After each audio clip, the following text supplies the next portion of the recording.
জানাইছো আৰম্ভ কৰিছো আজিৰ অনুষ্ঠান আৰু আজি গুৰুত্বপূৰ্ণ বিষয় বিধানসভাৰ মজিয়াত দুটা গুৰুত্বপূৰ্ণ প্ৰসংগ আছে তাৰ ভিতৰত এটা হ'ল যে বাংলা ভাষাক অসমৰ সহযোগী ভাষা হিচাপে সমগ্ৰ ৰাজ্যত স্বীকৃতি দিয়াৰ দাবী কংগ্ৰেছৰ ফালৰ পৰা আৰু দ্বিতীয় এটা গুৰুত্বপূৰ্ণ কথা অসমৰ ৰাজনীতিত অজন্তা নেওগ ৰাজদীপ গোৱালা দুইজনে বিজেপিত যোগদান কৰিছে ৰাজনৈতিক বিষয় সন্মুখত নিৰ্বাচন গতিকে শেহতীয়াকৈ এই ৰাজনৈতিক বিষয়বোৰ চৰ্চা লাভ কৰিছে বিধানসভাতো যথেষ্ট চৰ্চা লাভ কৰিছে এই বিষয়বোৰ আলোচনা কৰি মই অতিথিসকল চিনাকি কৰিছোঁ মোৰ সৈতে আছে কংগ্ৰেছৰ প্ৰতিনিধি বিধায়ক কমলেশ্বৰ দেৱপুৰকাশ্য ডাঙৰীয়া আপোনাক স্বাগতম জনাইছোঁ মোৰ সৈতে আছে বিজেপিৰ মুখপাত্ৰ উপসভাপতি পুলক গোহাঁই ডাঙৰীয়া আপোনাক স্বাগতম জনাইছোঁ মোৰ সৈতে আছে অসম জাতীয় পৰিষদৰ মুখপাত্ৰ তথা আহ্বায়ক অভিজিত কমল ভূঞা ডাঙৰীয়া আপোনাক স্বাগতম জনাইছোঁ আৰু এই সমগ্ৰ বিষয়টোত মই প্ৰথমতে জানিব বিচাৰিছোঁ যে বাংলা ভাষা অসমৰ ভাষা যি সহযোগী ভাষা হিচাপে কৰিব লাগে বড়ো ভাষাৰ দৰে আজি কমলেশ্বৰ দেৱপুৰকাশ্যই এই প্ৰস্তাৱটো আনিছে বা বিধানসভাত কৈছে সাংবাদিককো বাহিৰত কৈছে এই বিষয়টোত আপোনাৰ পৰা মই আকৌ এবাৰ জানিব বিচাৰিছোঁ যে আপুনি কি যুক্তিৰ ভিত্তিত এই দাবী উপস্থাপন কৰিছে চাওক ভাষা চাৰ্কুলাৰ আইন মতে আপোনালোকে জানে যে বৰাকত বাংলা বড়োলেণ্ডত বড়ো আৰু ৰেষ্ট অফ দ্য আসামত এছামিজ ভাষা বৰাকৰ পৰা গুৱাহাটী কমিউনিকেশ্যন কৰিবলৈ ইংলিছ ভাষাটো ব্যৱহাৰ হয় আমাৰ কথাটো আছিলে কি গভৰ্ণমেণ্টে আজিৰ দিনত যিটো বিলটো আনিছে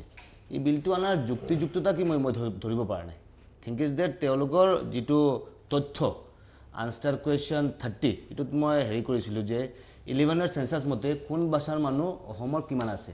একৰ্ডিংলি যিটো পাইছিলোঁ যে 90 লাখৰ ওপৰত বেংগলী ভাষা মানুহ আছে 14 লাখৰ ওপৰত বড়ো লেংগুৱেজৰ মানুহ আছে থিংক ইজ ডেট আপোনালোকে 14 লাখ মানুহৰ কাৰণে সহযোগী ভাষাটো কৰিলে হোৱাই নট 90 লাখৰ কাৰণে কিয় কৰা নাই আপোনালোকৰ যদি ইমানেই মৰম আমিতো কেতিয়াবা দেখা পাওঁ যে বিজেপিৰ বেংগলীৰ প্ৰতি মৰমটো অকণমান বেছি যদি আপোনালোকৰ মৰমটো ইমান বেছি হয় তেনে 90 লাখ মানুহ কেনেকৈ উপেক্ষা হ'ব সেইটো কাৰণে মই আজি সদনত কৈছোঁ একৰ্ডিংলি আমি যেটো এমেণ্ডমেণ্ট আহিছে এমেণ্ডমেণ্টত মই দিছোঁ কথাটো দিছোঁ যে বেংগলী সহযোগী ভাষা হিচাপে বড়োৰ লগত বেংগলী ৰাখিব লাগে হয় গোহাঁই ডাঙৰীয়া চাওক প্ৰাগুণ আদিত্য ডাঙৰীয়া আমাৰ পুৰকাশ্য ডাঙৰীয়া যিটো কথা ক'লে যে বেংগলী ভাষাক অসমৰ ব্ৰহ্মপুত্ৰ উপত্যকাত সহযোগী ভাষা হিচাপে ৰাখিব লাগে প্ৰথম কথা হৈছে যে ভাষাৰ বিষয়টো লৈ পেলাই ভাৰতীয় জনতা পাৰ্টীৰ কোনো ক্ষেত্ৰতে কেতিয়াও কোনো ধৰণৰ দ্বিমত নাই সকলো ভাষাই সাৰ্বজনীন ভাষা আৰু সংবিধানে স্বীকৃতিপ্ৰাপ্ত যিকোনো ভাষাকে আমি শ্ৰদ্ধা কৰোঁ অসমত প্ৰচলিত হৈ আছে কিন্তু অসমৰ যিটো সমাজ ব্যৱস্থা এই সমাজ ব্যৱস্থাত যি ব্যৱস্থাৰে পৰিচালিত হৈ আহিছে কাৰণ অসম যিটো বহুজাতিক এখন ৰাজ্য আৰু ইয়াতে বিভিন্ন ভাষা ভাষী জাতি জনগোষ্ঠীৰ লোক বসবাস কৰে প্ৰত্যেকৰ এটা চিন্তা চৰ্চা ইয়াৰ যিটো চেণ্টিমেণ্ট সকলো এটা সুকীয়াকৈ আছে আজি বৰাক উপত্যকাৰ 3খন জিলাত বেংগলী ভাষা যি ধৰণে প্ৰচলিত অফিচিয়েল লেংগুৱেজ হিচাপে আছে সেইটো লৈ পেলাই অসমৰ অন্য প্ৰান্তত কাৰো দ্বিমত ক'তো নাই কোনো ক্ষেত্ৰতে নাই আৰু সেই ভাষা তাতে চহকী তাতে প্ৰচলিত হৈ আছে অফিচিয়েলভাৱে প্ৰচলিত হৈ আহিছে আৰু ব্ৰহ্মপুত্ৰ উপত্যকাটো ঠাইভেদে বেংগলী ভাষাটো ইয়াতে প্ৰচলিত হৈ আছে কিন্তু আমি ভাবোঁ যে ব্ৰহ্মপুত্ৰ উপত্যকাত থকা বিশেষভাৱে যিসকল বংগভাষী লোকসকল আছে তেওঁলোকে বংগভাষী অসমীয়া বুলি পৰিচয় দিবলৈ সদায় গৌৰৱান্বিত হয় আৰু আপোনালোকে প্ৰায় মন কৰিব যে ইয়াৰ প্ৰায়সকল বেংগলী লোকেই অসমীয়া মিডিয়ামত অসমীয়া ভাষাত পঢ়া শুনা কৰি পেলাই অহা অসমৰ এই সমাজ ব্যৱস্থাৰ লগত জড়িত হৈ থকা এটা বৃহত্তৰ জাতি গতিকে মই ভাবোঁ যে এই বিষয়টো কংগ্ৰেছে যি ধৰণে আনিব বিচাৰিছে যে বেংগলী ভাষাটো সহযোগী ভাষা হিচাপে ৰাখিব লাগে কাৰণ তেওঁলোকৰ বেলেগ কোনো কথা নাই সন্মুখত নিৰ্বাচন আছে তেওঁলোকে দেখিছে যে বেংগলী ভাষী লোকসকল কংগ্ৰেছৰ পৰা বহুত দূৰলৈ আঁতৰি গুচি গ'ল তেওঁলোকৰ ভুল নীতিৰ কাৰণে আৰু সেইকাৰণে এতিয়া তেওঁলোকে বিচাৰিছে যে এই ভাষাৰ ব্যৱস্থাৰ কথাটো কৈ পেলাই যাতে বিজেপিৰ পৰা তেওঁলোকক আঁতৰাই আনিব পাৰে সমাজখনত যাতে এটা নতুনকৈ খেলিমেলি সৃষ্টি কৰিব পাৰে তেনেকুৱা ধৰণৰ এটা চিন্তা চৰ্চাই তেওঁলোকে এই গোটেইটো পলিটিকেল এটা এংগলে তেওঁলোকে আপুনি এইটো ৰাজনৈতিক এংগল পাইছে মই ভূঞা ডাঙৰীয়া চলাইছোঁ ভূঞা ডাঙৰীয়া সেই সমগ্ৰ বিষয়টোত আপোনালোকৰ মতে প্ৰথম কথা হ'ল মোৰ ঘৰ দুলীয়াজানত আৰু মই ডাঙৰ হৈছোঁ দুলীয়াজানৰ কালিবাৰীত যিহেতু মই বেংগলী মানুহৰ পৰিবেষ্টিত এটা আৱাসিক এৰিয়াৰ মাজত ডাঙৰ হৈছোঁ মই বৰ্তমানলৈকে ব্ৰহ্মপুত্ৰ উপত্যকাত দেখা নাই যে যিকোনো যি বেংগলী ভাষা ভাষীৰ মানুহসকল বাস কৰে তেখেতলোকে অসমীয়া ভাষা শিকা নাই বা অসমীয়া ভাষা সংস্কৃতিৰ লগত তেখেতলোকে শিকিবলৈ আগ্ৰহ নাই তেনে কথা মই কেতিয়াও দেখা নাই তেনে ক্ষেত্ৰত ব্ৰহ্মপুত্ৰ উপত্যকাত বেংগলী ভাষাটো সহযোগী ভাষা হিচাপে তেখেতলোকে যি দাবী উত্থাপন কৰিছে তেখেতলোকৰ বৰাকৰ যি আপোনাৰ দেখা পাইছে যে কংগ্ৰেছত ইতিমধ্যে ফাট মিলিছে কা আইনখন লৈ পিনি বৰাকত এটা বেলেগ মত ব্ৰহ্মপুত্ৰ উপত্যকাত বেলেগ মত এই বৰাকৰ যি বেংগলী প্ৰীতি তেখেতলোকৰ এপিজমেণ্ট পলিটিক্স কংগ্ৰেছে কৰিব বিচাৰিছে তাৰ বাহিৰে এখেতলোকৰ একো আন বেলেগ কথা নাই দ্বিতীয়তে মই তেখেতলোকক অনুৰোধ জনাইছোঁ প্ৰথমতে এইটো কথা আপোনালোকে স্পষ্ট কৰক কাইলৈ যদি ৱেষ্ট বেংগলত অসমীয়াৰ সংখ্যা যদি 20% 10% 15% বা 5% হয় তেখেতলোকে ৱেষ্ট বেংগলত গৈ অসমীয়া ভাষাটোক সহযোগী ভাষা হিচাপে ডিমাণ্ড কৰিব নে নকৰে এইটো প্ৰথমতে স্পষ্ট কৰক হয় এটা গুৰুত্বপূৰ্ণ বিষয় কিন্তু এইটো বিষয়ে ৰাজনৈতিক গোন্ধ পাইছে আৰু পুলক গোহাঁই ডাঙৰীয়াই ইতিমধ্যে মন্তব্য কৰিছে চাওক কথাটো হৈছে কি ৱেষ্ট বেংগলততো মই সদায় যাই থাকোঁ আৰু মোৰ লগত কথা হয় বহুত এছামিজ মানুহ তাতে আছে আৰু মিলি আছে কথা হৈছে তাতে কোনো প্ৰব্লেম নাই ইভেন যদি 20% মানুহ হয় 25% মানুহ হয় কিয় সহযোগী ভাষা আচলতে আমাৰ কথাটো এনেকুৱা কথাটো ইটো নহয় যিটো কথা তেওঁ যিটো কথাটো ক'লে কথাটো হৈছে কি যে বড়ো ভাষা সহযোগী ভাষা কৰিব লাগে বড়ো ভাষাৰ ওপৰত কি ইমান বিপদ আহি পৰিছে আৰু এক নম্বৰ কথা দুই নম্বৰ কথা হৈছে যদি আপোনালোকে বড়ো ভাষা দিয়ে তো বেংগলী কিয় নিদিব আৰু আমিতো আগৰ পৰা কোৱা নাই বস্তুটো যে আমাৰ সহযোগী ভাষাটো দিয়ক আমি এইটো কাৰণে কৈছোঁ যে বড়ো ভাষা আপোনালোকে সহযোগী ভাষা কিয় আজি বিলটো বড়োসকল অসমৰ ভূমিপুত্ৰ হয় তেখেতলোকক সন্মান জনাই তেখেতলোকক সহযোগী ভাষাৰ কথাই নহয় সেইবিলাক কথা বুলি আপুনি তেনেকৈ কথা নক'ব বড়োসকল অসমৰ যিহেতু ভূমিপুত্ৰ হয় তেখেতলোকৰ অধিকাৰ আছে আপুনি হয় অধিকাৰ কথাটো আপুনি যদি মই ক'ব দিয়ক ফাৰ্ষ্ট মই ক'ব দিয়ক কথাটো হৈছে কি এনেকুৱা নহয় কথাটো হৈছে কি আপোনালোকে এই বিলটো আনাৰ মানেটো কি কিয় বিলটো কিয় আনিছে বিল আমি নাই আনা না আমি গভৰ্ণমেণ্টে বিলটো কিয় আনিছে বিলটো আনাৰ অৰ্থটো কি আছে এইটো আমাৰ প্ৰথমে জানিব লাগিব আৰু বিং এমএলএ আমি এছেম্বলিত যদি বড়োসকলক ইয়াৰ ভূমিপুত্ৰ বড়োসকল ইতিমধ্যে সংকুচিত হৈ আছে এটা কথা আপুনি হয়তো জানে যে বড়োসকল এটা সময়ত মধ্য অসমত আছিলে নগাঁও জিলা মৰিগাঁও জিলা সোণাপুৰ এলেকা নগাঁও জিলাৰ এতিয়া সংখ্যালঘু বসতি প্ৰধান এলেকাৰ ৰূপহী হৈছে নহয় ৰূপহী আছিল বড়ো ৰজাৰ জীয়ৰীৰ ঠাই বড়ো ৰজাৰ ৰূপহী হৈছিল বহৰমপুৰ বোলা ঠাইটুকুৰা আচলতে এটা সময়ত বড়ো লোকসকল আছিল এতিয়া সংকুচিত হৈ অহাৰ পাছত চৰকাৰ এখনে এটা প্ৰাচীন অধিবাসী ইয়াৰ এটা ভূমিপুত্ৰ জনগোষ্ঠীক তেওঁলোকৰ ভাষাটোক এটা স্বীকৃতি দিব বিচাৰিছে তাত কংগ্ৰেছে আপত্তি কৰিবলৈ কি আছে যে বড়োক দিয়া প্ৰতিটো বস্তুৱেই আন জাতি জনগোষ্ঠীক দিব লাগে মই আপোনাক কৈছোঁ যে মই আপত্তি দিয়া নাই আপোনালোকে ভুল ইণ্টাৰপ্ৰিটেশ্যন দিলে আৰু মই আপত্তি কৰা নাই মই ভাল পাইছোঁ আৰু কথাটো হৈছে কি যদি এইবোৰো কথা আহে যদি তেনেহ'লে যদি হিষ্ট্ৰী যদি আপোনালোকে বিচাৰে যদি তেনেহ'লে বহুতখিনি হিষ্ট্ৰী আছে আমাৰ লগতে যে পাৰ্টিশ্যন হ'ল কেনেকুৱা পাৰ্টিশ্যন ভিক্টিম কোনে হৈছে কোনে ক'ত আছিলে মই য'ত আছোঁ আৰু এইটো আগতে কি আছিলে চ' ডেট এইবোৰৰ কথাত আমি নাযাওঁ আৰু এইবোৰৰ কথা যদি গ'লে বহুতখিনি কথা আছে আমাৰ কথাটো এনেকুৱা নহয় আমাৰ কথাটো যে বড়োক আপোনালোকে সহযোগী ভাষা দিছে মই বেয়া পোৱা নাই কিয় বেয়া পাওঁ আমি বিধানসভাত কৈছোঁ আৰু আমি টাইম এইটত ষ্টুডিঅ'ততো কোৱা নাই বস্তুটো মই বিধানসভাত বস্তুটো কৈছোঁ আৰু যে মই ভালে পাইছোঁ আপোনালোকে বড়োক আপোনালোকে সহযোগী ভাষা হিচাপে ডিক্লেয়াৰ কৰিলে কিন্তু যদি বড়োক কৰিছে তেনেহ'লে বেংগলী কিয় নকৰিব যিহেতু বিজেপিয়ে বেংগলীবিলাকক ভাল পায় আমি যিমানখিনি দেখা পালোঁ যে বেংগলীৰ প্ৰতি সিহঁতৰ মৰমটো বেছি যদি তোমালোকৰ মৰমটো বেছি বেংগলীৰ প্ৰতি তেনেহ'লে বেংগলী কিয় নিদিব চাওক এখেতে যিটো কৈ আছে যে বেংগলীৰ প্ৰতি মৰমটো বেছি আমাৰ অসমত বসবাস কৰা সকলো জাতি জনগোষ্ঠীৰ প্ৰতি মৰমটো বেছি মই কৈছোঁ যে কংগ্ৰেছে যিটো বিষয় আজি উত্থাপন কৰিছে এই বিষয়টো সম্পূৰ্ণ তেওঁলোকে ৰাজনৈতিক দৃষ্টিভংগী ৰাখি পেলাই বা ৰাজনৈতিক মুনাফা লাভ কৰাৰ স্বাৰ্থত তেওঁলোকে গোটেই কথাটো ৰাখিছে আমি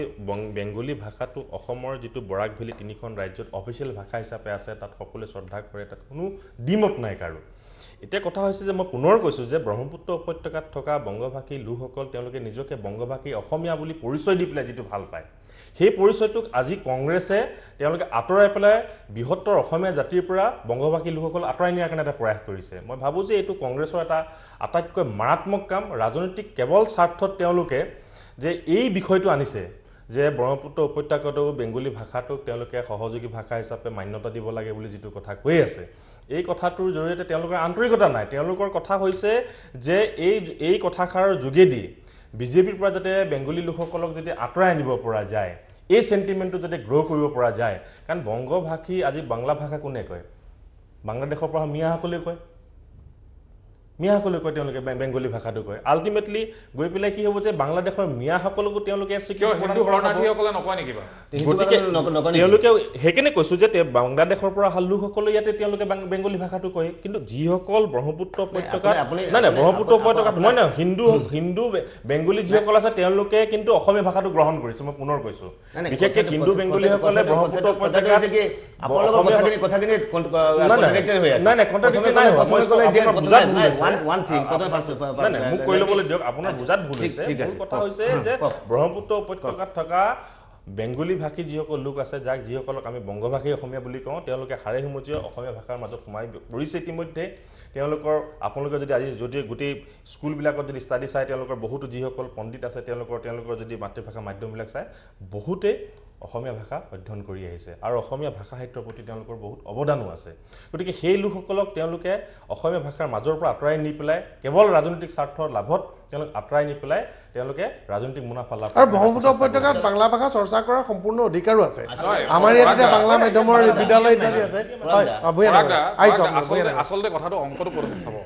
প্ৰথম কথা হ'ল আজি অতদিনে ব্ৰহ্মপুত্ৰ উপত্যকাত বংগভাষী অসমীয়াসকল বাস কৰি আহিছে আজিলৈকে কংগ্ৰেছৰ মনত নপৰিলে যে বাংলা ভাষাটোক সহযোগী ভাষা হিচাপে দৰকাৰ হৈছে কিন্তু বিজেপিয়ে যেতিয়া কাৰ জৰিয়তে হিন্দু শৰণাৰ্থীসকলক বিভিন্ন সমষ্টিত 10-20 হাজাৰকৈ যেতিয়া সেটেল কৰাৰ এটা প্ৰগ্ৰেম তেখেতলোকে প্লেন বনাইছে তাতে কংগ্ৰেছৰ চকু পৰিছে যিহেতু এই 10-20 হাজাৰ হিন্দু শৰণাৰ্থীসকল কাৰ জৰিয়তে আহি সমষ্টিত নিৰ্ণায়ক ভিত্তিক ভূমিকা পালন কৰিব তাক অফসেট কৰিবলৈহে কংগ্ৰেছে আজি এই বেংগলী ভাষাৰ ইস্যুটো উত্থাপন কৰিছে গোহাই ডাঙৰে এটা গুৰুত্বপূৰ্ণ অভিযোগ আনিছে যে আপোনালোকে যি হিন্দু বাংলাদেশী বা কাৰ জৰিয়তে যিসকল লোক আহিব তেওঁলোকৰ এই বিষয়টো আপোনালোকৰ যিহেতু এটা খুবনি ক্ষুদ্ৰ হ'ব তাৰ কাৰণে কংগ্ৰেছে এই চক্ৰান্ত কৰিছে না কাটো সম্পূৰ্ণ সুকীয়া কথা আপুনি এইটো যদি ইয়াতে জড়িত কৰি পেলাই তেনেহ'লে বহুত ধৰণৰ কথা আহিব পাৰে কাৰ কি পটভূমিত আহিছে সৰ্বভাৰতীয় এখন আইন আৰু পূৰ্বতে এটা ৰাষ্ট্ৰীয় প্ৰতিশ্ৰুতি আছিল আইনখন সৰ্বভাৰতীয় কিন্তু ক্ষেত্ৰ অসম যিসকল না ক্ষেত্ৰ কেনেকৈ অসম হ'ব ক্ষেত্ৰ অসম বাংলাদেশৰ পৰা আহা হিন্দু শৰণাৰ্থী অসমেৰে ক'ৰবাত যাব বুলি আপোনালোকে ষ্টেটমেণ্ট দিয়ক বেংগলতো আছে আজি আপোনালোকে শৰণাৰ্থীসকলক সমগ্ৰ ভাৰতবৰ্ষত ভগাই ল'ব বুলি আপোনালোকে কৈছে বেংগলত থকা শৰণাৰ্থীসকলৰ সম্পৰ্কত আপুনি কি ক'ব তাত যিসকল আছে বা অন্যান্য ৰাজ্যত য'ত আছে আজি নাই কাখনে কি কৈছে কেৱল হিন্দু বেংগলীৰ কথা কৈছে নেকি ছটা অন্যান্য ধৰ্মাৱলম্বী লোকৰো কথা কৈছে যিবিলাক আজি দিল্লীত আছে ৰাজস্থানত আছে যিসকল গুজৰাটত আছে তেওঁলোকৰ কথাটো চিন্তা কৰিব লাগিব কাৰণ ৰাষ্ট্ৰীয় দৃষ্টিভংগী জড়িত হৈ আছে কেৱল আমি এটা সংকীৰ্ণ চিন্তা চৰ্চাৰ মাজেৰে আগবাঢ়িলে নহ'ব আৰু এটা ৰাষ্ট্ৰীয় প্ৰতিশ্ৰুতি আছিল পূৰ্ব চৰকাৰ প্ৰতিশ্ৰুতি আছিল যিসকল তাতে শৰণাৰ্থীসকল যিসকল তাতে অত্যাচাৰৰ সন্মুখীন হৈছিল নিৰ্যাতনৰ সন্মুখীন হৈছিল ধৰ্মীয় উৎপীড়নৰ বলি হৈছিল তেওঁলোকে যিসকল সেইকাৰণে ভগনীয়া হিচাপে ইয়ালৈ প্ৰৱেশ কৰিছিলে যিসকল তালৈ ঘূৰি যাব নোৱাৰে আজি ইতিমধ্যে বছৰ ধৰি ইয়াত বসবাস কৰিলে যিসকল ইতিমধ্যে বিলীন হৈ গৈছে সেইটো কংগ্ৰেছৰ প্ৰতিশ্ৰুতি আছিল মোৰ হিচাপত কমলাক্ষৰ দেৱপ্ৰকাশে এই বিষয়টোক লৈ হয়তো মন্তব্যটো নহয় ভাষাৰ বিষয়টো লৈ পেলাই বিধায়ক ডাঙৰীয়া কথাটো হৈছে কি মই বিশেষকৈ আমাৰ গোহাই ডাঙৰীয়াই যিটো ক'লে আৰু মোৰ কথাটো হৈছে কি আপুনি যিটো কৈছে আৰু যে আগতে মানে আগৰ এটা কথা পিছৰ কথাৰ লগত কিবা কিবি অকণমান মিল নাইকিয়া এনেকুৱা লাগিছে আপোনালোকে কৈছে যে নাই কোনো ভাষাৰ প্ৰতি বিজেপিৰ কোনো বিদ্বেষ নাই আমি ভালে পাইছোঁ ঠিক আছে আমাৰ কাৰণ ভাৰতবৰ্ষ এখন যিটো আমি চাওঁ যদি বিভিন্ন ভাষাভাষী জনগোষ্ঠীৰ লোকৰ এখন বিদ্বেষ কৰিব নোৱাৰে আজি বাংলা ভাষাৰ প্ৰতি কোনো বিদ্বেষ কৰিব নোৱাৰে সংবিধান স্বীকৃত সংবিধানে স্বীকৃতি এটা ভাষাক ইয়াত কোনো অপমান কৰিব নোৱাৰে কথাটো হৈছে এনেকা কথাটো ইটো কাৰণে আহিলে যে বৰক যেতিয়া আপুনি সহযোগী ভাষা হিচাপে ক'লে যদি বিদ্বেষ নাই তেনেহ'লে এইখন মঞ্চত ক'ব লাগিব যে আমি বেংগলী মানুহক যদি সহযোগী ভাষা দেওয়া হয় যদি তেনেহ'লে আমাৰ কোনো আপত্তি নাই দিয়ক গভৰ্ণমেণ্টে দিলে আমি মানি ল'ব বড়োসকল ভূমিপুত্ৰৰ বাবে বড়ো ভূমিপুত্ৰ এইটো নহয় এইটো আপোনালোকৰ বড়ো ভূমিপুত্ৰ হওক আজি অসমত আজি বেংগলী ভাষা সহযোগী ভাষা দিব লাগিব কাইলৈ হিন্দী ভাষা সহযোগী ভাষা কাইলৈ ভোজপুৰীক দিব লাগিব তাৰমানে অসমীয়া আপোনালোকে অসমত থাকি আপোনালোকে আপোনাক কোৱা নাই আমি বিজেপিক কৈছোঁ মই বিজেপিৰ পৰা জানিবলৈ বিচাৰিছো বিজেপিক ক'লো আপুনি বড়োসকলক সহযোগী ভাষা দিলে কাৰণে বেংগলীক দিব লাগিব এই কথাটো গ্ৰহণযোগ্য নহয় আপুনি মই আপোনাক কোৱা নাই বস্তুটো মই বিজেপিৰ পৰা জানিব বিচাৰিছো আপুনি যেতিয়া ক'ব আপুনি ক'ব বস্তুটো কিয় নক'ব আৰু মই বিজেপিক ক'বলৈ বিচাৰিছো যে আপোনাৰ যদি বিদ্বেষ নাই আপোনাৰ যদি কোনো হেৰিয়া নাই বিদ্বেষ থাকিব নোৱাৰে কেনেকৈ থাকিব এখন ভাৰতবৰ্ষত থাকিব পাৰে নেকি থাকিব নোৱাৰে কিন্তু যদি আপোনালোকে বড়োক দিছে তেনেহ'লে এইখন মঞ্চত আপুনি ক'ব লাগিব যে না আমি বিজেপি আমি বেংগলী মানুহক সহযোগী ভাষা হিচাপে দিবলৈ আমি সাজু আছোঁ আমি তৈরি আছোঁ আমাৰ পাৰ্টি ৰাজি আছে এইটো ক'ব লাগিব অন্তত নহয় চাওক আপুনি যেনেকৈ কৈছে কথাটো আপোনালোকৰ মই প্ৰথম কথা কৈছোঁ যে কংগ্ৰেছৰ গোটেই কথাটো ইয়াতে ৰাজনৈতিক অংকটো জড়িত হৈ আছে বেংগলী সম্প্ৰদায়ৰ প্ৰতি বা বেংগলী ভাষীৰ প্ৰতি তেওঁলোকৰ কোনো আন্তৰিকতা নাই আন্তৰিকতা থাকিলেহেঁতেন তেওঁলোকে কাৰ সম্পৰ্কত ব্ৰহ্মপুত্ৰ উপত্যকাত এটা কথা আপোনাৰ বৰাক উপত্যকাত এটা কথা তেওঁলোকৰ নিজৰ মাজতে কথাৰ কোনো মিল নাই গতিকে তেওঁলোকৰ আন্তৰিকতাতে মানে গোটেই ওলাই পৰিছে আৰু ভাৰতবৰ্ষ কি হৈছিলে ভাষাৰ নামতে গোটেই ৰাজ্যবিলাক হৈছিলে আজি বেংগলী ভাষাৰ ৰাজ্য এখন পশ্চিমবংগত আছেই সকলোৱে সন্মান কৰে এখন ডাঙৰ ৰাজ্য তাতে আছে আৰু যথেষ্ট সংখ্যক আজি বেংগলী ভাষী লোকসকল আমাৰ অসমতো বসবাস কৰে য'ত যেনেকৈ মৰ্যাদা দিব লাগে এই মৰ্যাদা ইয়াত অসমতো প্ৰদান কৰা হৈছে ব্ৰহ্মপুত্ৰ বৰাক ভেলী তিনিখন ৰাজ্যত আজি অফিচিয়েলি বেংগলী ভাষাটো লেংগুৱেজ হিচাপে এটা স্বীকৃতিপ্ৰাপ্ত যাত কাৰো দ্বিমত নাই আৰু ব্ৰহ্মপুত্ৰ ভেলীত যিসকল বংগভাষী অসমীয়া লোকসকল আছে তেওঁলোকে হাড়ে সমূজি অসমীয়া হৈ পৰিছে অসমীয়া মিডিয়ামত পঢ়ে অসমীয়া সমাজ জীৱনৰ লগত বিলীন হৈ গৈছে সামাজিকভাৱে তেওঁলোকে একত্ৰিত হৈছে এই কথাখিনিক তেওঁলোকে আকৌ ফাট মেলায় অসমীয়া বেংগলীৰ নামত ভাষাৰ নামত আজি কংগ্ৰেছে পুনৰ যাতে এটা উত্তপ্ত পৰিস্থিতি সৃষ্টি কৰিব পাৰে আৰু তাৰ পৰা যাতে তেওঁলোকে ৰাজনৈতিক মুনাফা আদায় কৰিব পাৰে গোটেই দৃষ্টিভংগী সেই দৃষ্টিভংগী মই যদি কিবা ক'লে ইয়াতে কথাটো হ'ল কি যিহেতু অসমত থকা সকলো ভূমিপুত্ৰ আৰু খিলঞ্জীয়াৰ অধিকাৰ আছে এআই মাতৃৰ ওপৰত মোৰ ভাষাও প্ৰথম হ'ব সহযোগীয়ে হওক প্ৰধানেই হওক মোৰ সংস্কৃতিও প্ৰথম হ'ব ইয়াত সহযোগী প্ৰধান এইবিলাকৰ কথা নাই দ্বিতীয় কথা হ'ল কি আমি যিহেতু সন্মান সহকাৰে সকলোৰে লগত এটা ভাতৃত্ব বোধেৰে আমি যিহেতু জীয়াই আছো ব্ৰহ্মপুত্ৰ উপত্যকাত তেনে ক্ষেত্ৰত এখেতলোকে বেংগলী ভাষা সহ খিলঞ্জীয়াৰ অধিকাৰটো সাব্যস্ত হৈছেই মানে আন সকলকো যে আমি ইয়াতে সমানে অধিকাৰ দি থাকিব লাগিব তেনে কথা নহ'ব অসমত তেনে কথা নহ'ব আৰু কংগ্ৰেছৰ এই ৰাজনীতি মই আপোনাক আগতেই কৈ থৈ আহিছো পৰাগ দা যে এই ৰাজনীতি তেখেতলোকৰ এই কাৰ আইনৰ জৰিয়তে আহিবলগীয়া হিন্দু শৰণাৰ্থীসকলৰ বেংগলী হিন্দু শৰণাৰ্থীসকলৰ ভোট বেংকৰ চকু ৰাখিহে এখেতলোকে ব্ৰহ্মপুত্ৰ উপত্যকাত এই বেংগলী ভাষাৰ কথা পাতিছে কিন্তু আপুনিতো দেখ কাৰ বিৰোধিতা নকৰে নে কৰে সুস্মিতা দেৱে যেনেকে সমৰ্থন কৰে আপুনি সমৰ্থন কৰে নে বিৰোধিতা কৰে কথাটো হৈছে কি আপোনাৰতো স্পৰ্শকাতৰ চাগৈ এই বিষয়টো কাৰ বিৰোধিতা কাৰ হেৰিয়া মই আগতে কৈছো আপুনি পোনপটীয়াকৈ বিজেপিক সমালোচনা কৰে নকৰে এতিয়াই মই কৈছো মই এতিয়া কৈছো মোৰ কথাটো ক্লিয়াৰ একদম মোৰ কথাটো ক্লিয়াৰ যে আমাৰ গোৱাই ডাঙৰীয়াই যিটো ক'লে আৰু যে নাই কোনোবা যদি আহে যদি আমাৰ কথাটো একদম চিম্পল কথাটো হৈছে যে আমি কাৰ বিৰোধিতা নকৰোঁ কিন্তু কথাটো হৈছে কি যে আমাৰ এখন কনষ্টিটিউশ্যন আছে আমাৰ এখন সংবিধান আছে সংবিধানৰ কোনো ধৰ্মৰ নামত কোনো এটা হেৰিয়াৰ নামত আমি হেৰি কৰিব নোৱাৰি এইটো কাৰণে আনকনষ্টিটিউশ্যনেল এটা বস্তু এটা অসাংবিধানিক বস্তু এটা আমি ছাপোৰ্ট কৰিব নোৱাৰি এইটোৱে কথা আৰু কিন্তু আল্টিমেটলি যদি কোনোবা যদি কা বা কেব বা কা হয় যদি তেনেহ'লে আমাৰ ক'ব লগা একো নাই কিন্তু বস্তুটো কনষ্টিটিউশ্যন হ'ব লাগিব সাংবিধানিক হ'ব লাগিব যাতে ইটো লৈ ইয়াতে পিছতে চেলেঞ্জ নহয় আল্টিমেটলি এইটো ইয়াতে কংগ্ৰেছৰ চৰিত্ৰ ওলাই গৈছে কংগ্ৰেছৰ অসম চুক্তিৰ প্ৰতি কোনো সন্মান নাই কংগ্ৰেছৰ অসমৰ খিলঞ্জীয়াৰ প্ৰতি কোনো সন্মান নাই কিন্তু তেখেতলোকৰ ধৰ্ম যদি আজি ধৰক ইয়াতে সৰ্বধৰ্ম বুলি কৈ দিলেহেঁতেন কা আইনখনত তেতিয়াহ'লে তেখেতলোকৰ কংগ্ৰেছৰ আপত্তি নাই বা আজি তেখেতলোকৰ কংগ্ৰেছেতো কৈছে 2014 চনৰ যি ভোটাৰ তালিকাখনকে এনআৰচি কৰি দিব লাগে কোনো আৰু ভেৰিফিকেশ্যনৰ কথা নাই এখেতলোকে নিজৰ ৰাজনৈতিক নিকৃষ্ট ৰাজনৈতিক চিন্তাধাৰাৰ বাহিৰে অসমৰ খিলঞ্জীয়া আৰু ভূমিপুত্ৰসকলৰ অধিকাৰ সাব্যস্ত কৰাৰ বাবে এখেতলোকৰ কোনো ধৰণৰ ৰাজনৈতিক প্ৰয়াস আজিলৈকে কৰি অহা নাই আৰু এখেতলোকে ভৱিষ্যতো কৰি নাযায় এখেতলোকে এই ভাষা ভিত্তিক জাতি ভিত্তিক ধৰ্ম ভিত্তিক নিকৃষ্ট ৰাজনীতিৰ চিন্তাধাৰাৰে গোটেই অসমখনক এটা বিষবাস্প লৈ ঠেলি পঠাইছে লগতে বিজেপিয়ে কা আইনখনৰ জৰিয়তে বেংগলী প্ৰীতি বাংলাদেশী প্ৰীতি যি অবৈধ বাংলাদেশী হিন্দুৱে হওক মুছলমানে হওক এই সকলৰ প্ৰীতিৰে অসমবাসীক জাতি মাটি ভেটিৰ কথা কৈ ৰাম ঠগন দি আহিছে আৰু 2021ত ইয়াৰ প্ৰতিফলন কথাটো হৈছে কি 2011ত মই বিধায়ক হৈ কেনে বিধানসভালৈ আহিছোঁ আৰু তাৰ আগৰ পৰা যেতিয়া আপোনালোকৰ বা হেৰিয়াটো হৈছে আসাম চুক্তিটো যেতিয়া হৈছে আমাৰ আসাম চুক্তিটো হোৱাৰ পিছতে এই যে খিলঞ্জীয়া আজিও বিধানসভাত এইটোলৈ তৰ্ক বিতৰ্ক হৈছে যে খিলঞ্জীয়াৰ ভূমি পট্টাৰ কথা যে খিলঞ্জীয়া কোন আমি কিন্তু ধৰিব পৰা নাই আজিলৈ ধৰিব পৰা নাই যে কি ডেফিনিশ্যনটো কি খিলঞ্জীয়া বুলি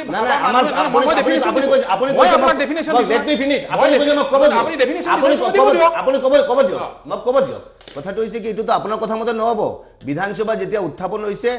এই বৰ্তমান গভৰ্ণমেণ্টে কৰিব পৰা নাই আগৰ গভৰ্ণমেণ্টে কৰিব পৰা নাই এইটো এটা মানে অমীমাংসিত এটা বস্তু হৈ আছে আগৰ গভৰ্ণমেণ্টৰ দিনত কৰিবলৈ গৈছিল বিধানসভাৰ প্ৰস্তাৱ লৈছিল প্ৰণৱ গগৈ ডাঙৰীয়াৰ প্ৰয়াত তেখেতে বিষয়টো এটা নিষ্পত্তি কৰিবলৈ গৈছিল কিন্তু সেই সময়ত তৰুণ গগৈ ডাঙৰীয়া আৰু অন্যান্য লোকসকলে এই প্ৰস্তাৱটোত সমৰ্থন জনোৱা নাছিলে দুইজনে প্ৰয়াত এতিয়া দুইজনলৈ শ্ৰদ্ধা সহকাৰে ফলত এই বিষয়টো অমীমাংসিত হ'ল বিধানসভাত কৰিব পাৰিলে এইখন গভৰ্ণমেণ্টে কৰা নাই কোৱাই ডাঙৰীয়া নহয় এতিয়া তেখেতে সেইটো এটা বৰ গুৰুত্বপূৰ্ণ কথা খিলঞ্জীয়া সুৰক্ষা আৰু জনগোষ্ঠীকৰণ আৰু আমাৰ সাংবিধানিক ৰক্ষা কবচ অসম চুক্তি মতে সেই কথাটো কিন্তু আপোনালোকে একদম অসমীয়া মানুহক প্ৰতাৰণা কৰিছে নাই এতিয়া চাওক এখেতে যিটো ক'লে যে ভূমি পট্টা কথাটো ক'লে আজি বৰাক ভেলীত ভূমি পট্টা কাক দিছে চকচোন তেখেতে তাৰ পৰা এটা ৰিপ্ৰেজেন্ট কৰি আহিছে দিছে সেইকাৰণে আপুনি যে কৈছে খিলঞ্জীয়া অৰ্থটো কথাটো হৈছে কি তাত য'ত যিসকল আছে সেইসকলে খিলঞ্জীয়া আল্টিমেটলি আপোনালোকে বৰাকত যিসকলক দিছে ভূমি পট্টা তেওঁলোকক তাত খিলঞ্জীয়া আমাৰ কথা সেইকাৰণে দিছে কথাটো সংজ্ঞাটো আগতে যদি আমি নিৰ্ধাৰণ কৰিব পৰা নাই আপোনালোকে কৰিব পৰা নাই আপোনালোকে সংজ্ঞাটো যিহেতু পূৰ্বতে নিৰ্ধাৰণ কৰা হোৱা নাছিল আৰু সেইকাৰণে এইখন চৰকাৰে চেষ্টা কৰিছে যাতে ক্লজ 6টো আপোনাৰ আগতে যিটো পেপাৰছৰ মাজত আছিল আজি টেবুলৰ মাজত আনি পেলাই পাৰ্লিয়ামেণ্টত আনি পেলাই যাতে ক্লজ 6টো আমি আনিব পাৰোঁ কাৰণ ভাৰতবৰ্ষৰ এতিয়া আমাৰ কেন্দ্ৰীয় চৰকাৰে এটা কথা অনুভৱ কৰিছে বা আমি এটা কথা অনুভৱ কৰিছোঁ যে আজিৰ তাৰিখত অসমত অবৈধ বাংলাদেশী মুছলমানৰ পৰা ৰক্ষা পাবৰ কাৰণে ইয়াৰ সকলো জাতি জনগোষ্ঠীক আমি একত্ৰিত ৰূপত সাংবিধানিকভাৱে আগুৱাই নিব লাগিব তাৰ কোনো বিকল্প পথ নাই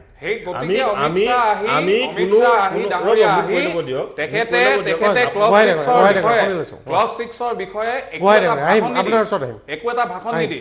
ক্লজ 6টো পেলাই ৰাখিছে আপোনালোকে ক্লজ 6টো আপোনাৰ হেৰিয়ে এক্সপাৰ্ট কমিটিয়ে কিমান সময় দিছে তেখেতসকলে নিজেই তাতে লিখি পেলাই দিছে যে 2 বছৰ সময় দিছে আপোনালোকে কিয় ভাবিছে যে সেইখন দিয়াৰ লগে লগে যে আজি দিছে কাইলৈৰ ভিতৰত আপোনালোকৰ ইমপ্লিমেণ্ট কৰি দিব কাৰণ আমাৰ গৃহমন্ত্ৰীয়ে কৈছিলে আমাৰ দেশৰ গৃহমন্ত্ৰীয়ে আমাৰ দেশৰ সদনত লৈছিল দাঁড়িয়ে কমাই আখৰে আখৰে কৈছিল বুলি আমাৰ দেশৰ গৃহমন্ত্ৰী ঠিক আছে আমি ভৰসা কৰিম নে নকৰিম নাই ভৰসা কৰিব 100% ভৰসা কৰিব আমাৰতো ভৰসা উৰি গ'ল এতিয়া আমাৰ ৰাজ্যৰ গৃহমন্ত্ৰীৰ ওপৰত আমাৰ ভৰসা নাই দাঁড়িয়ে কমাই ৰূপায়ণ হোৱা নাই নহয় ৰ'ব আপোনালোকে ক্লজ 6ৰ এক্সপাৰ্ট কমিটিয়ে নিজে সময় দিছে যে এইখন যিটো আমি প্ৰতিবেদন দাখিল কৰিছোঁ এইখন পৰ্যবেক্ষণ কৰি চোৱা চিতা কৰি সময় দিয়া নাই দিয়া হেতু ম্যাক্সিমাম লিমিট সময় দিছে ম্যাক্সিমাম লিমিট সাজেষ্ট তাতে প্ৰতিবেদন যিখন দিছে তাতে লিখা আছে 2 বছৰলৈকে দিব আপুনি কি পঢ়ি পালে কিবা নাজানো আমি যিটো পঢ়ি পেলাই পাইছো তাতে লিখা আছে যে 2 বছৰ ন্যূনতম সময় লাগিব বুলি কৈছে নাই দুটা ম্যাক্সিমাম কৈছে আপুনি তাতে ক্লজ 6 কমিটি সময় লাগিব 2 ইয়াৰ্স ম্যাক্সিমাম প্ৰতিবেদনখনৰ যিটো স্পিৰিট চাওক গোহাইনগৰৰ প্ৰতিবেদনখনৰ যিটো স্পিৰিট তাতে এই কথাটো কোৱা হৈছে যেনেকৈ আপুনি ঘৰ এটা বনাবলৈ আপোনাক দায়িত্বটো দিয়া হ'ল তাৰ মানে আপুনি 2 বছৰ সময়সীমা দিয়া হ'ল মানে 2 বছৰ শেষৰ দিনা খুঁটা পুতিব নে পিছদিনাই খুঁটা পুতিব অসম চুক্তিৰ ষষ্ঠ অনুসূচী অসম চুক্তিৰ 6 নম্বৰ দফা অনুসৰি যি আমাক সাংবিধানিক ৰক্ষা কবচৰ নামত দিব লাগিব তাৰে কিছুমান কামৰ খুঁটাটো হয়তো আজিয়ে পুতিব লাগিব কাম শেষ হওঁতে 2 বছৰ লাগিব কৈছিল যে গোটেই কথাখিনি শেষ কৰিব লাগিব আমাৰ এতিয়া মূল যিটো কথা জাতি জনগোষ্ঠীৰ সুৰক্ষা সেই সুৰক্ষাৰ বিষয়টোত কিন্তু আপোনালোকে খুঁটা পুতাটো আমাৰ চকুত পৰা নাই কেন্দ্ৰীয় গৃহমন্ত্ৰীয়ে প্ৰতিবেদন এইটো শুনক ভুল কথা খুঁটা পুতা বুলি নহয় খুঁটা পুতা যদি আন্তৰিকতা নাথাকিলেহেঁতেন প্ৰতিবেদন কৰাৰ কাৰণে এক্সপাৰ্ট কমিটিখনে নবনালেহেঁতেন এই কমিটিখন বনাই পেলাই তেওঁলোকে প্ৰতিবেদন দিয়াৰ পিছত তাতে উল্লেখ আছে দ্বিতীয় কথা হুৰাহুৰিকে যদি সকলো কাম কৰে আজি অসম চুক্তিখন তেনেকুৱা এটা অৱস্থা হ'ল হুৰাহুৰিকে কৰাৰ কাৰণে সকলোতে ফাঁক থাকি গ'ল যিখনৰ কাৰণে আজি প্ৰত্যেকবাৰতে আমি বহিবলগীয়া হয় তাত গোটেই আইনী দৃষ্টিকোণৰ হুৰাহুৰিকে কৰাৰ কাৰণে ফাঁক থাকি বুলি নাজানো সেই সময়ত কংগ্ৰেছৰ সদিচ্ছা নাছিল সেইকাৰণে হুৰাহুৰি হ'ল তেওঁলোকে সেই সময়ত কংগ্ৰেছৰ সদিচ্ছা নাছিল সেইকাৰণে হ'ল সদিচ্ছাটো নাছিলে সেইটো তাত কোনো ডিমতে নাই কংগ্ৰেছৰ সদিচ্ছা নাছিলে নাই সেইকাৰণে আমি কৰিবলৈ গৈ আছো আজি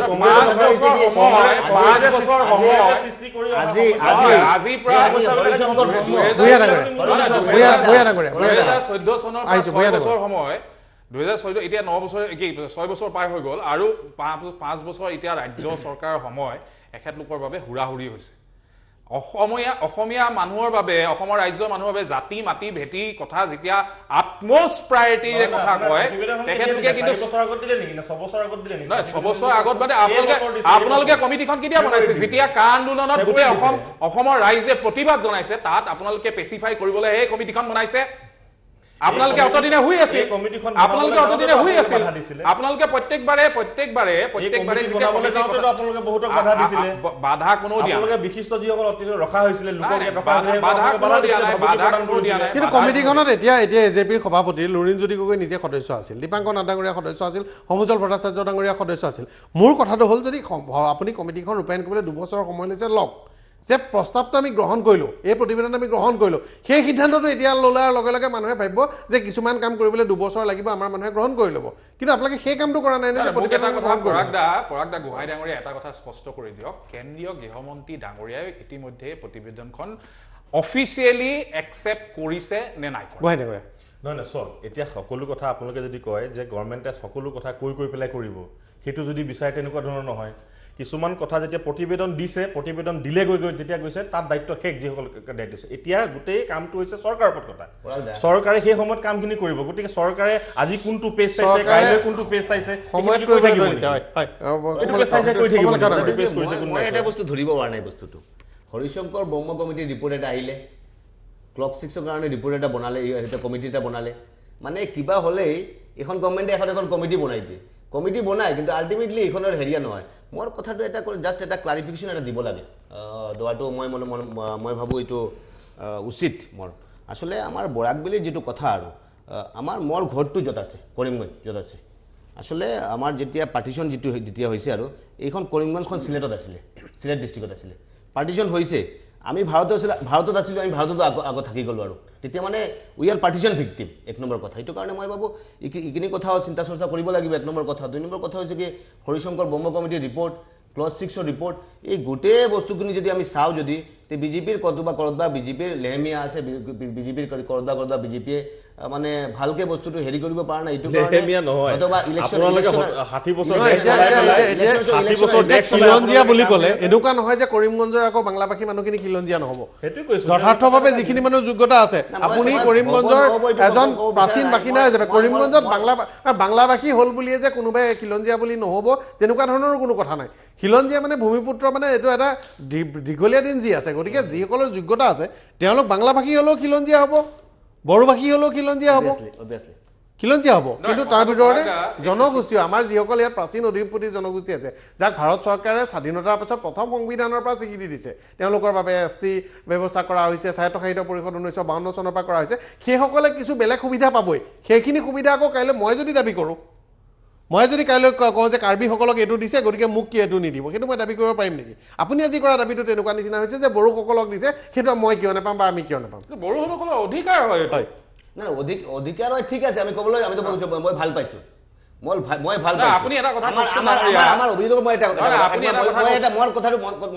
কৈ দিওঁ আমি এইটো মোৰ প্ৰশ্নটো বিজেপিৰ ওচৰত বিজেপিৰ যদি ইমানে যদি বেংগলী প্ৰীতি যদি তেনেহ'লে কিয় নিদিব আৰু সিহঁতে কিয় নিদিব আৰু আপোনালোকৰ স্থিতিটো কি মোক জানিব লাগে আপোনাক আগতেই দিলোঁ আপোনালোকৰ উত্তৰ বিধানসভাতো আমি ভালকে পোৱা নাই বিধানসভাত আমি ভালকে উত্তৰ পাব গোটেইখিনি দিব লাগিব দিব লাগিব 100% দিব লাগিব বিধানসভাতো আমি উত্তৰটো পোৱা নাই কাইলৈ বিধেয়কখন গ্ৰহণ কৰা হ'ব নহয় কাইলৈ বিধেয়কখন পাছ হ'ব কাৰণ কাইলৈ গুৰুত্বপূৰ্ণ সিদ্ধান্ত হ'বই লাগিব আপুনি এমেণ্ডমেণ্ট দিছে কিন্তু কনচিডাৰেশ্যন ষ্টেজত মই কথা পাতিছিলোঁ কিন্তু য'ত আমাৰ পণ্ডমন পাটোৱাৰী ডাঙৰীয়াই যিখিনি বস্তু ক'লে এইখিনি বস্তু মানে মই মানে ধৰিব পৰা নাই যে তেওঁ কি ক'বলৈ বিচাৰিছে সেইটো কাৰণে মই ক্লিয়াৰ হ'ব লাগে বস্তুটো আপোনালোকৰ ষ্টেণ্ডটো কি বিজেপিৰ ষ্টেণ্ডটো কি আপোনালোকে যে বেংগলী প্ৰীতি দেখাই থাকে বেংগলী আপোনালোকৰ কথাটো এনেকুৱা হৈছে নেকি এতিয়া কথা হ'ল কি অসমত থকা সকলো ভাষা ভাষী বংগভাষীয়ে হওক বা আন ভাষা ভাষী জাতি জনগোষ্ঠীৰ ৰাইজেই হওক তেখেতলোকে যেতিয়া অসমখনক ভাল পায় নিজকে অসমীয়া বুলি ভাবে খিলঞ্জীয়া বুলি ভাবে আমি তেখেতলোককো অসমীয়া হিচাপে আমি ভাৱাপন্ন দৃষ্টিৰে আমি বসবাস কৰি আছোঁ এনে ক্ষেত্ৰত কমলাক্ষ দে প্ৰকাশ ডাঙৰীয়া আপুনি কওকচোন আপুনি এজন মানুহ নহয় জানো আপুনি যিজনে বেংগলী মিউজিয়াম বিচাৰিছিলে আপুনি এজন মানুহ নহয় আকৌ এইটো কথা যাব লাগে নহয় শুনক ৰ'ব মই আহিছোঁ নহয় আপুনি যাব যোৱাত আপত্তি নাই নহয় আপুনি এজন মানুহ নহয় জানো অসমত থাকি আপুনি কথাখিনি ক'বলৈ দিয়ক আপোনাৰ কথা শুনিলোঁ এতিয়া আপুনি আমাৰ কথা শুনক যিহেতু আপুনি এজন মানুহ নহয় জানো যে আপুনি বেংগলী মিউজিয়াম বিচাৰিছিলে আপুনি যদি অসমখনক ইমান নিজৰ বুলি ভাবে আৰু ব্ৰহ্মপুত্ৰ উপত্যকাত থকা সকলো বংগভাষী মানুহ যেনেকৈ নিজকে অসমীয়া বুলি ভাবে তেনে ক্ষেত্ৰত আপুনি অসমীয়া মিউজিয়ামতে সন্তুষ্ট হৈ এই মানুহখিনিকো আপুনি উচতোৱাৰ পৰিকল্পনা কিয় কৰিছে চাওক কথাটো হৈছে কি আপুনি যিটো কথাটো ক'লে আচলতে কথাটো এইটো কাৰণে আহিছিল কথাটো যে আমাৰ এজন বিধায়কে মিয়া মিউজিয়াম বিচাৰিছে সেইটোৱে আপুনি কৈছে মোক ক'ব দিয়ক শ্বেৰমান আলী চৌধুৰীয়ে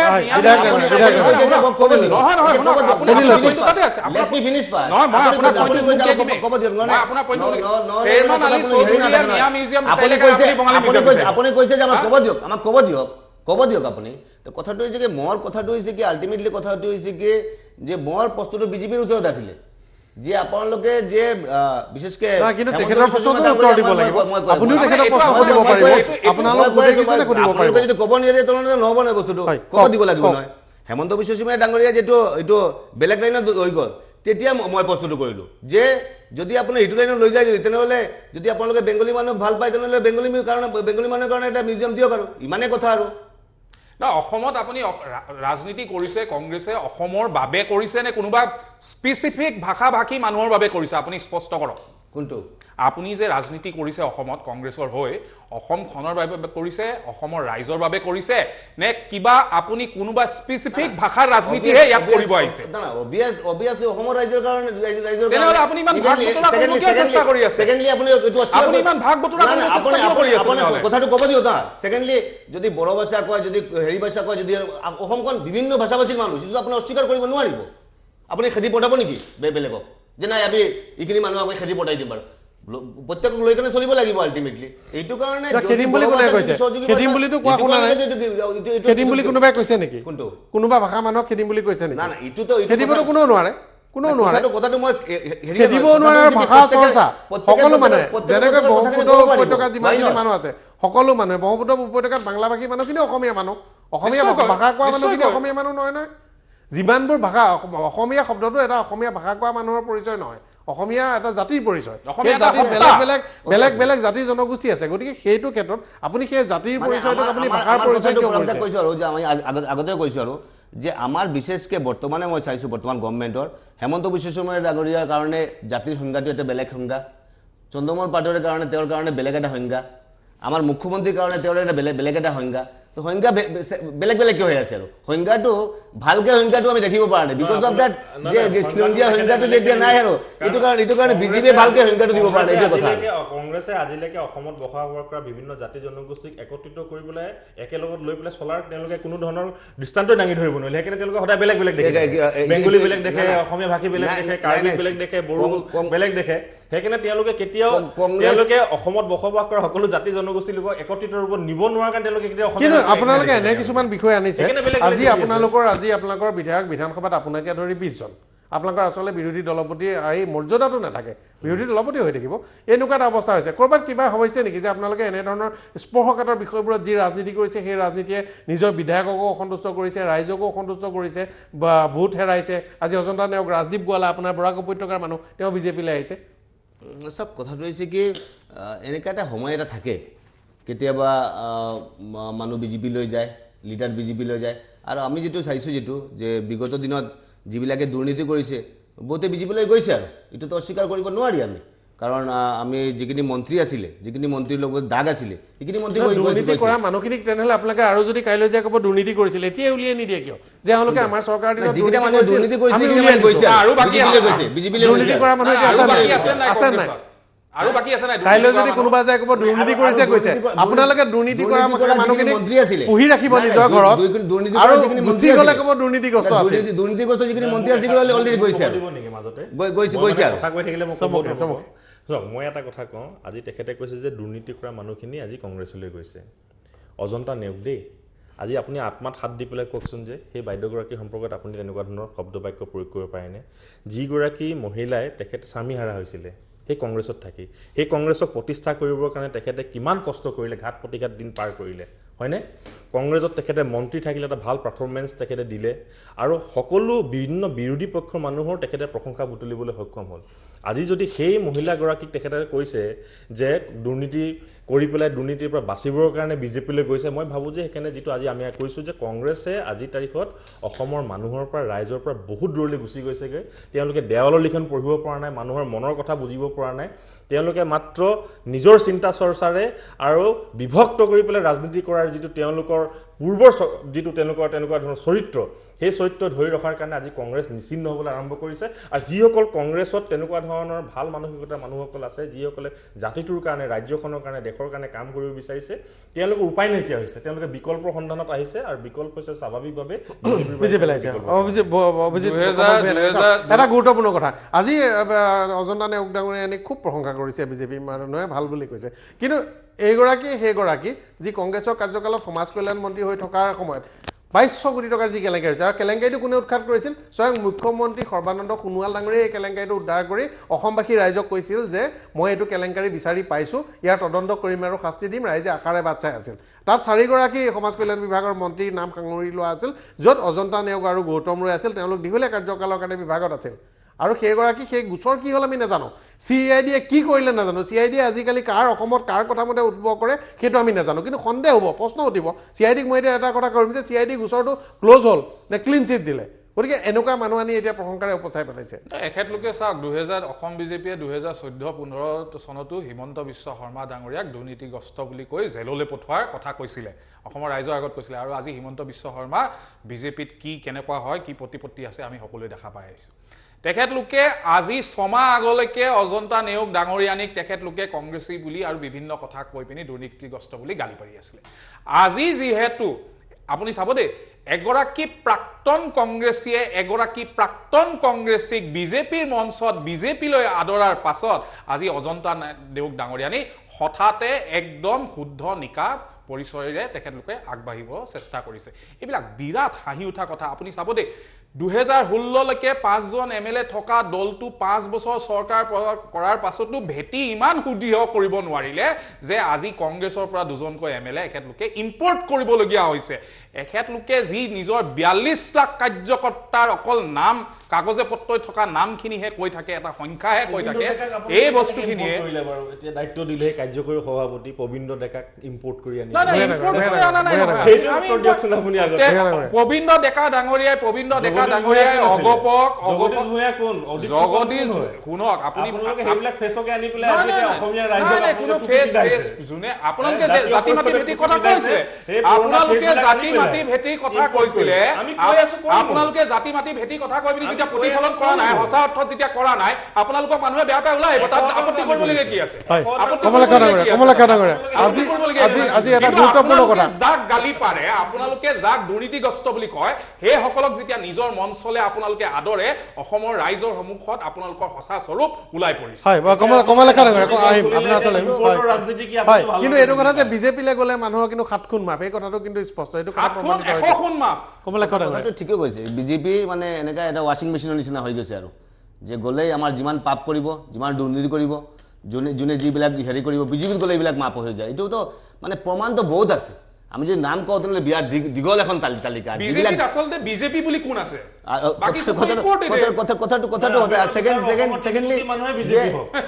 আমিতো বিচাৰো অসমত 3 কোটি মানুহ বিজেপি হয় কাৰণ বিজেপিলে দললে কোন মানুহ আহিব মোক আপুনি কওকচোন যিটো দলে শক্তিশালীভাৱে নেতৃত্ব দিব যি সকলোকে লগত লৈ আগবাঢ়িব সেইটো পৰিয়াললৈ আপুনি যাব যিটো পৰিয়ালত কাজিয়া পেচাল হৈ থাকিব যিটো পৰিয়ালত সংকীৰ্ণ চিন্তা চৰ্চা কৰা হ'ব সেই পৰিয়ালটোলৈ কোনোবা মানুহ যাব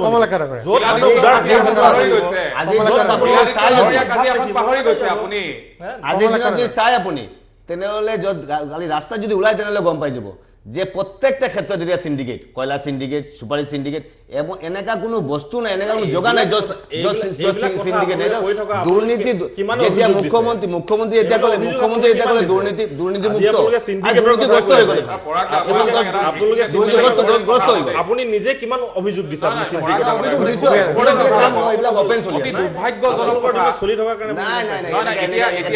এতিয়া মই এটা কথা আপোনালোকৰ সন্মুখত উপস্থাপন কৰিব বিচাৰিছো অতি দুৰ্ভাগ্যজনক কথা আজি মই সচলত গৈ পিনি দেখা পাইছো কোভিড যোদ্ধাসকলে আজি তাতে অনশন কৰিবলগীয়া আছে তাৰে এজন তেজপুৰৰ ল'ৰা চৰকাৰক অনুৰোধ জনাইছিলে 4 দিনৰ ভিতৰত মোক এটা ৰিপ্লাই দিয়ক যে মই জীৱনত আৰু কেনেকৈ আগবাঢ়িম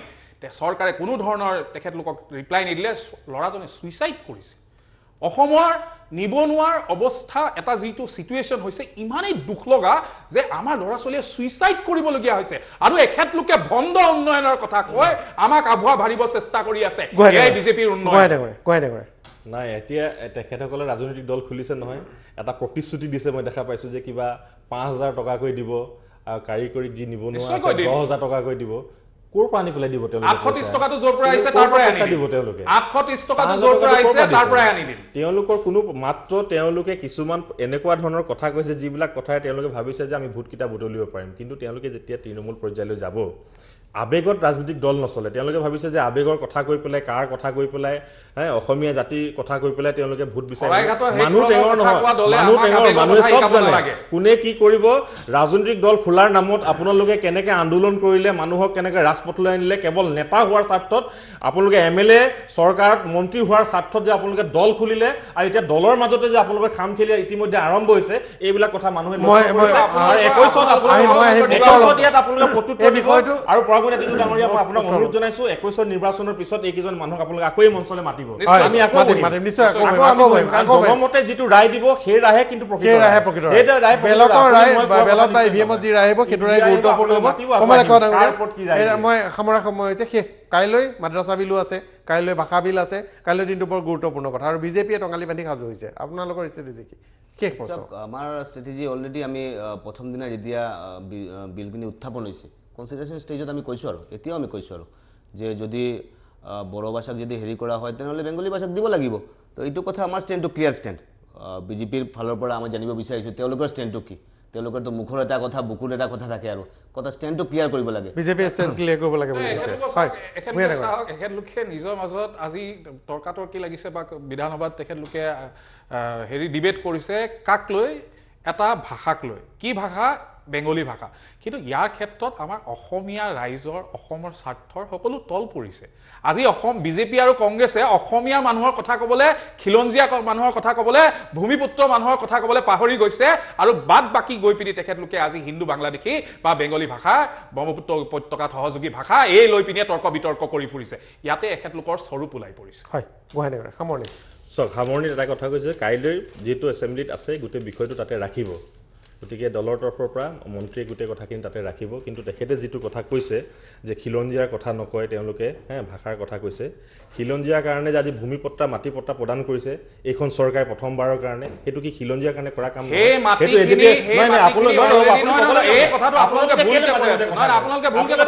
আপুনি কওঁতে মই মনে মনে আপোনালোকে ৰাজপথৰ আন্দোলনো সদায় সেইটোকে ভাবি আছে তাৰমানে মানুহৰ কথা নুশুনে যে দেৱালৰ লিখন নপঢ়ে আপোনালোকে মোৰ কথা হৈছে যে ভূমিপট্টা দিয়াটো কি খিলঞ্জীয়াক নিৰাপত্তাৰ কাৰণে বা খিলঞ্জীয়াক দিয়া মাটিপট্টা নহয়নে বেদখল মুক্ত কৰা মাটিপট্টা দিয়াটো এটা অফিচিয়েল কাৰবাৰ সেইটো কৰিছে চৰকাৰে পট্টা দিছিলে নে আপুনি হেতু কি বিজেপি বহুত ডাঙৰ কাম কৰিলে চৰকাৰীভাৱে দায়িত্ব আছে আপোনালোকৰ হেতু দায়িত্ব পালন কৰিছে দায়িত্ব পালন কৰক তাত বাবাবলীয়া কি আছে বাবাবলীয়া কি আছে পট্টা দিয়া নাই দিছে কাজিৰঙাৰ পৰা বৈধ বাংলাদেশী উচ্ছেদ এখন চৰকাৰে কৰিছে কি খিলঞ্জীয়াৰ কাৰণে কৰা না কিন্তু একে সময়তে মোতকে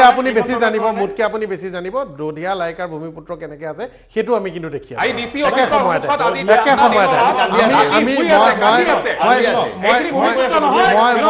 মই ধেমাজিৰ মাথাউৰিটো ভূমিপুত্ৰ দেখিছো আনকি মই মাজুলী সীমান্তৱৰ্তী এলেকাত লখিমপুৰ জিলা সীমান্তৱৰ্তী এলেকাৰ মাথাউৰিটো দৰিদ্ৰ আমি খিলঞ্জীয়াৰ চকু পানী দেখি আহিছো গতিকে আপোনালোকে কৰোঁতে কম্পজিট সকলো ফালে চাই কৰিব কেৱল মাত্ৰ ৰাজনৈতিক উদ্দেশ্য নিৰ্বাচনমুখী হিচাপে নহয় কেতিয়াও নহয় শুনক দধিয়া লাইকাৰ যিটো সমস্যা আছিলে বহুত দিনীয়া সমস্যা এটা আছিলে পূৰ্ব চৰকাৰে কেতিয়াও কৰা নাছিলে এইখন চৰকাৰে আন্তৰিকতা আগবাঢ়িছে মাটিও চাই আছে